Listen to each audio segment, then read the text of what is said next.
Fibromyalgia sucks. That's right, I said it because it's absolutely true. Michael Johnson, Pristine Acupuncture and Wellness. And over the years, I have treated a lot of fibromyalgia. And it's one of those conditions that's not very well understood by doctors or by patients a lot of times. And it's not the patient's fault. No one helps them, so they end up having to Google and search themselves to figure out what's going on. So today I want to talk about fibromyalgia. So that's a really broad term. Back about 12, 13 years ago, when I was first starting in school, when you heard fibromyalgia, what it meant was we have no idea what the heck's going on. So we're going to label you with fibromyalgia because you have pain in all these different areas of your body.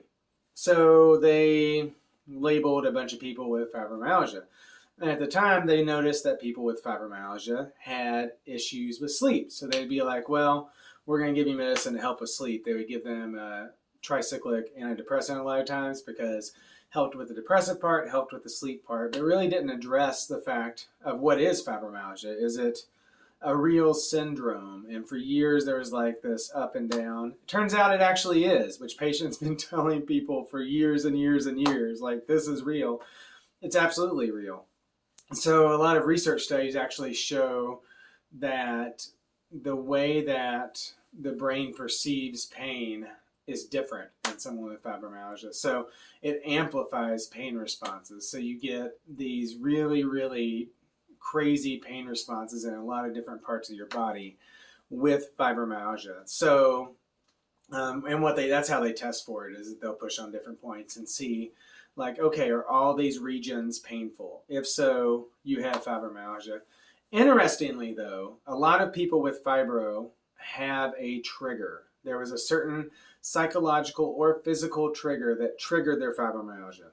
So a lot of people don't know that, but there can be, an abuse or post-traumatic stress disorder or a car accident. There was some sort of physical or emotional trigger that at that point it starts and it gradually gets worse.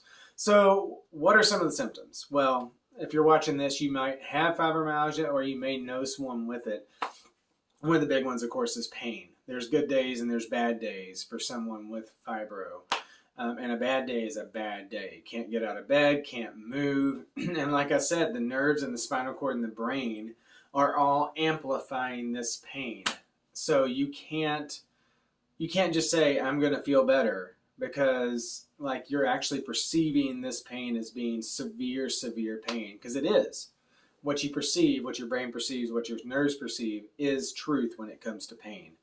Anyways, so that's one of the big hallmarks. Another one is fatigue. People get really, really tired really easily. So if you push yourself too hard, you just get super tired. Anxiety and depression often go along with that. Clinical anxiety, clinical depression, actually, with fibromyalgia. And another big component is the fibro fog. Don't know if you've heard of this, but it's basically where you can't think straight. So, it's like thinking through a fog.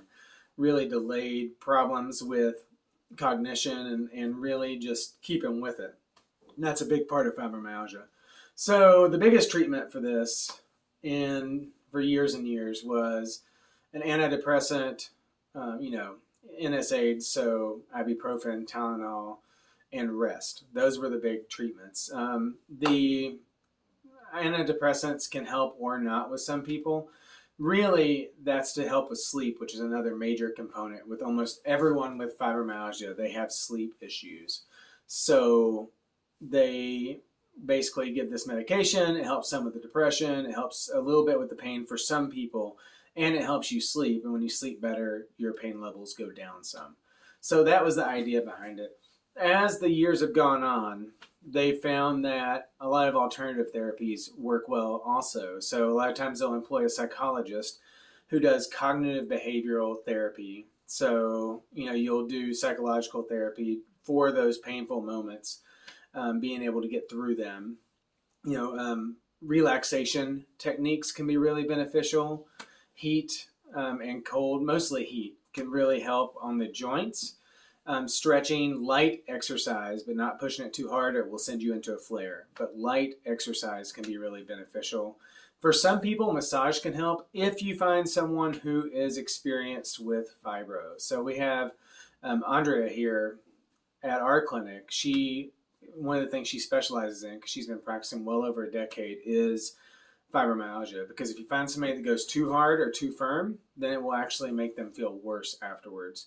But good massage, chiropractic is the same thing. Acupuncture can be really beneficial as well, because it's one of those things that if you have someone who has experience with fibro, again, you want somebody that's experienced, because if you push it too hard, you push them into a flare. I've seen people do this before, and it's not pleasant. And then it ruins the whole therapy, right? Because you have one bad experience and you're like, oh my gosh, it pushed me into a flare. So the right acupuncturist can really help. I mentioned light exercise. I'm going to say it again, light exercise. Sleep, relaxation, drinking lots of water. These are all things that can really help with fibro. There's also a host of supplements that help with some people, mostly ones that boost energy without going too far.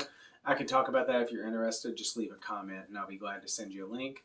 But that is kind of the nitty gritty for fibromyalgia. The main thing I want you to know if you're struggling with fibro right now is that you have hope.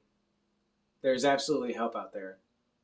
So what I encourage you to do is not just be in pain and try to push through, but actually find a therapy that is beneficial to you. Whatever that therapy is, any of the ones I mentioned, any other ones, and move forward with it so that you can feel better.